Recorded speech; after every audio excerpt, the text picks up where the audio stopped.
ఒక్క ఎంఎస్ అమ్మ, ఒక్క పట్టమ్మాళ్ళు. ఒక పి సుశీల గారు. పట్టమ్మాళ్ళు నేను మీట్ అయ్యాను మా నాన్నగారితో. కేసు ఇక్కడ మెడ్రాసులో కేసు, అప్పుడు చెన్నపట్నం అనేవారు కదా. అవును.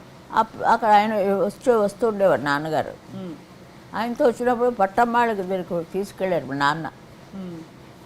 ఇదేదో సినిమాల్లో పాడతానంటోందండి, పాడించమంటారా అని అడిగారు. ఎందుకు పాటించకూడదు, నేను పాడాను కదా పాట సినిమాల్లో, ధారాళంగా పాడించాను. ఆవిడ ఇచ్చేసారు నాకు పర్మిషన్. అమ్మ ఎంఎస్ సుబ్బలక్ష్మి గారి కూడా మీరు అనేక సందర్భాల్లో మీరు గ్రేట్, చాలా. ఆవిడ తనతో పాడమన్నారు కదా నన్ను. నేను క్లాసికల్ పాడతానని తెలుసు. నాతో పాడమ్మా, నాతో పాడితే నువ్వు బాగా పైకి వస్తావు అన్నారు. వెనక కూర్చొని పాడుతుంటారు కదా, అప్పుడప్పుడు ఇస్తుంటారు వాళ్ళకు కూడా. ఏమో నా రాత ఇలా ఉంది, సినిమా రాత.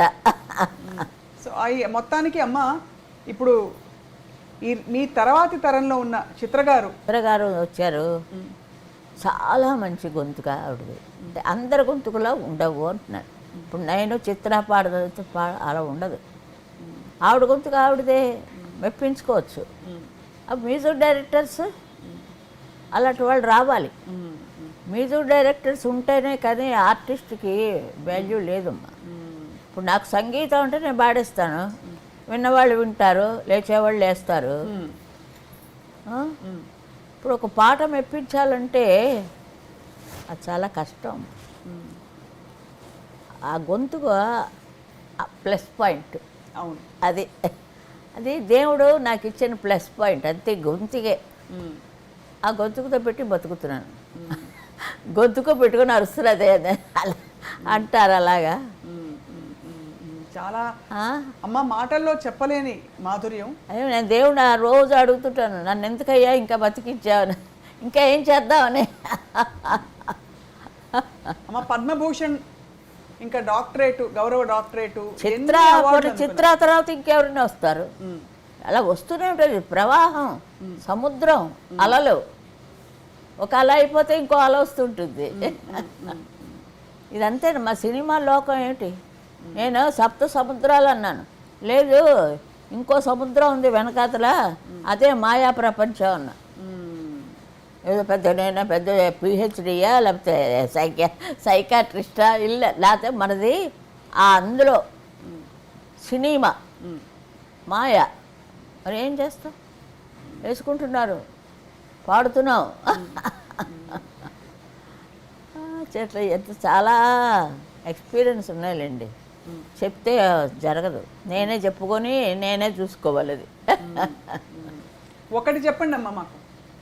ఒక్కటి జరగదు, ఏదో అలా వస్తున్నప్పుడు ఆ ఆవేశంలో రావాలంతే. ఇప్పుడు మీరు అడగగానే చెప్పలేదే, నా అంతటి నేను చెప్తున్నాను. అది అలా ఆ వేవ్స్ రావాలి. మీరు అడగండి అంటే నేను ఇది వెళ్తే పాటలాగా అయిపోతుంది. ఒక మీరు చాలగలడా చాలు కదమ్మా. అయ్యో ఎవరు పాడమంటారు, ఎవరు పాడతారండి అలాగా? నన్ను చంపారు కదా ప్రొడ్యూసరు ఓ పక్క నాగేశ్వరరావు గారు, ఓ పక్క ఇంకోళ్ళు ఎవరో కూడా ఉన్నారు. తాను నరసింహారావు గారు పాడారు ఆ పాట, దానికంటా బాగా ఉండాలి. నన్నే ఎంతో చెప్పినప్పుడు పాపం జమున గారిని ఇంకా ఆవిడ చాలా బాగా యాక్ట్ చేసింది. ఆ స్వతహాగా కొంచెం వెయిట్గా ఉంటుంది ఆవిడ, ఎవరిని కేర్ చేయదు ఆవిడ. అలాంటిది. అమ్మ ఘంటసాల గారితో మీ అనుబంధం? ఘంటసాల గారు విజయనగరంలో చదువుకున్నారు. చదువుకుంటే మా ఇంటికి వచ్చి రేడియో వినేవారు, క్లాసికల్ రేడియో. అంటే అక్కడ కూడా తిన్నారనుకోండి, ఏదో ఎవరైనా వస్తే మా ఫాదర్ భోంచేసి వెళ్ళండి అంటుంటారు. అలాగా ఆయన తినడం జరిగింది. దానికి ఫలితంగా నన్ను ఇంత పెద్ద గాయనిమణి చేశారు. వారు పెట్టింది నేను పాడలేను ఆవిడతోటి. నాకు లేలే పాడాలంటే ఏమైపోతాను నేను. అవును. అంచేత అంత పెద్ద మనసుతో ఆయన నాకు ఎన్ని పాటలంటే భీష్మలో పాట నాకు చాలా ఇష్టం. ఫోటో చూస్తూ అలాంటివి కొన్ని ఉన్నాయి. అవును, ఇప్పుడు చెప్తే అవద్దు, టైం అయిపోతుంది. మీకు చాలా గొప్ప పాట ఘంటసాల మాస్టర్ ఇది ఆహనా పెళ్ళంట. అమృతం, ఆ గొంతుగా విప్పితేనే అమృతం కురిసిపోతూ ఉంటుంది ఘంటసాల గారిది. చాలా అసలు ఆ కాంబినేషన్ చూడాలమ్మా. నిజం చెప్పకూడదు కానీ మన్నించండి లీలమ్మ, నన్ను లీలగారి కంట నా వాయిస్ చాలా మ్యాచ్ అయింది ఆయనకి. ఘంటసాల మాస్టర్ వాయిస్ చాలా ఏమిటో అది తెలియలేదు నాకు. ఒక రకంగా ఇదివరకంతా వాడి పాటలే పాడేదాన్ని. కచేరీలకు వెళ్తుండే వేణుగారితో బరంపురం దాకా వెళ్ళాం అనేసి. వేణుగారి పెళ్ళాం ఇంటికి వచ్చి నన్ను లాక్కెళ్ళిపోయింది. జ్వరంతో పడుకున్నాను. రాజమండ్రి పెళ్లి కచేరీ 6 నెలలు పోయింది గొంతుగా నాకు. 6 నెలలమ్మా? 6 నెలలు పోయింది గొంతుగా పాడడానికి వీలు లేకుండా. జ్వరంలో వెళ్ళాను కదా. అదే పెళ్ళి అంటే ఏంటి, ఓ రోజు భోగం మేళం, ఓ రోజు ఇంకో మేళం, ఇంకో రోజు వాళ్ళు 5 రోజులు పెళ్ళిళ్ళు చేసేవారు ఇదివరకు అంతా. గొప్పవాడు రాజమండ్రి, ఇంకా కల్లో కూడా మర్చిపోలేను నేను. అప్పుడు చెట్టి గారు ఏవేం చెట్టి గారు ఆయన అన్నారు, గొంతుకు లేదు, నెల నెల మనం జీతం ఇస్తున్నాం, తీసేద్దామా అన్నారు. ఆ అమ్మాయిని అదే జనకాన్ని 2 ఏళ్లలోనే ఆవిడ వచ్చేసింది బయటికి. ఆవిడ ఎలా వచ్చిందో నాకు తెలియదు, కానీ బాగుంటుంది, ఎలా కాస్త అలా పాడతారు ఆవిడ.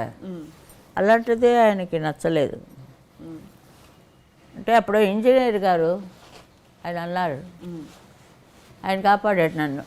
ఉంచండి, చాలా పైకి వస్తుంది అమ్మాయి, తీసేయొద్దు. 6 నెలలు. అంటే ఆ టైంలో మిమ్మల్ని తీసేసి మీ గొంతు పోయిందని జానక్ గారు ఆ టైంలో? ఆ టైంలో ఆవిడ సపరేట్గా తర్వాత వచ్చారు ఆవిడ. మరి నా కాంట్రాక్ట్ అయిపోయిన తర్వాత వచ్చారు. ఆవిడ 3 ఏళ్ళు సైన్ చేశారు, కానీ 2 ఏళ్లలోనే వచ్చేసారు. ఎందుకు తెలియలేదు. నేను 3 ఏళ్ళు కంప్లీట్ చేశాను, ఇంకా ఉండమన్నారు. మా నాన్న వకీలు కదా మా నాయన గారు, జీతం డబ్బు ఇవ్వండి, జీతం మాత్రం ఇవ్వండి, సంతకాలు పెట్టదన్నారు. మరి చెట్టియార్ గారు ఒప్పుకోలేదు. కానీ తర్వాత భక్త ప్రహ్లాద అన్నీ చేశారు. ఏవిఎం ప్రొడక్షన్స్ అవన్నీ అన్నీ పాడాను. మరి వాయిస్ను వదులుకోలేరు కదా. అవును అవును.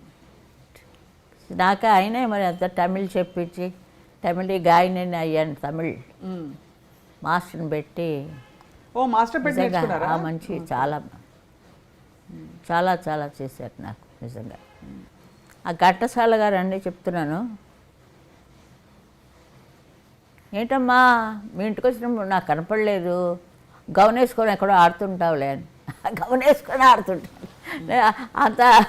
అంత పెద్ద ఆయన నేను గౌన్ వేసుకొని, సరే అదే అప్పుడు అన్నారు సరదాగా. మెడ్రాస్లో చెప్పారు నాకు ఈ విషయం, నాకు తెలియదు. చాలా చాలా సంతోషంగా ఉంటుంది ఆయనతో పాడుతున్నప్పుడు. అలా పెట్టుకొని అలా పాడుతూనే ఉంటారు. ఎన్నిసార్లు అయినా సరే